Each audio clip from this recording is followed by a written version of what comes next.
Harvey Keitel is the one that kind of like gave me and Lawrence legitimacy.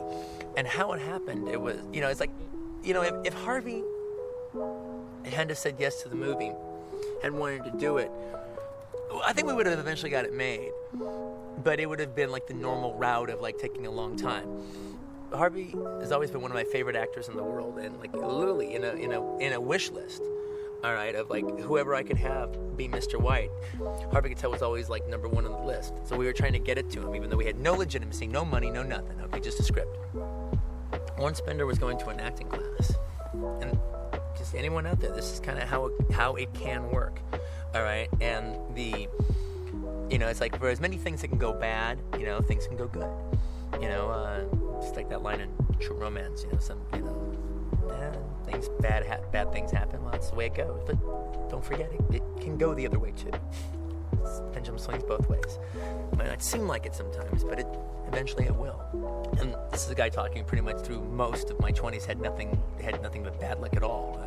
My joke used to be from 19 to 28, all right, was 27 or something like that, was, if you wanted to send a letter to me, you could write it to Quentin Tarantino on the outskirts of the film industry.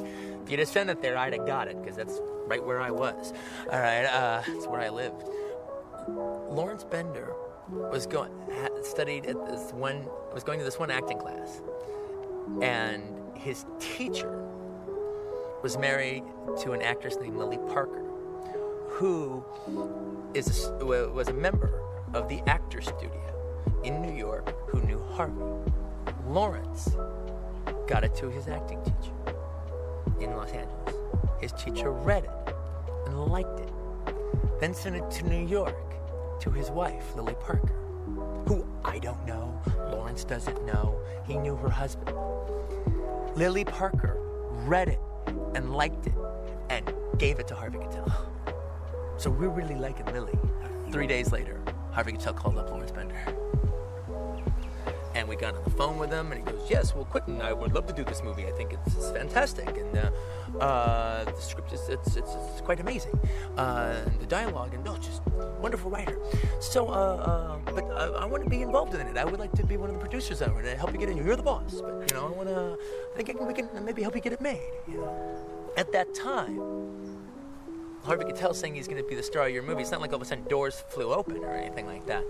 But he gave us legitimacy. We had no legitimacy. We were just a couple of guys out there trying to get a movie made like millions of other guys in Hollywood. The reality is, Richard Gladstein at Live, who is really the guy that put me in the position to make a movie. Now, Richard had the meeting with Lawrence and with Monty, not yet with me. So I was like the last guy for him to meet. So he was so gung-ho, and I'd heard he was so gung-ho, so it was kind of all mine to screw up almost. All right?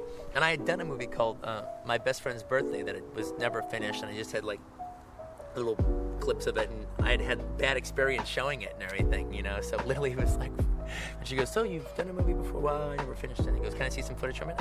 No. And he's the reason, that waiting for that one yes that will make you a director when you have absolutely nothing to show for it. All right? He was the one that said yes. All right? He wouldn't have even read the script if Harvey hadn't been attached. He'd just always been a fan of Harvey's. And go, it could be really cool to make a movie with Harvey Keitel. Yes, I think I'll take that home tonight, as opposed to letting his reader read it, which he probably would have passed on it. All right? And he read it and loved it. And then that was the beginning of my life, basically. Part 2. A fucking goat outside. It's just a goat. No.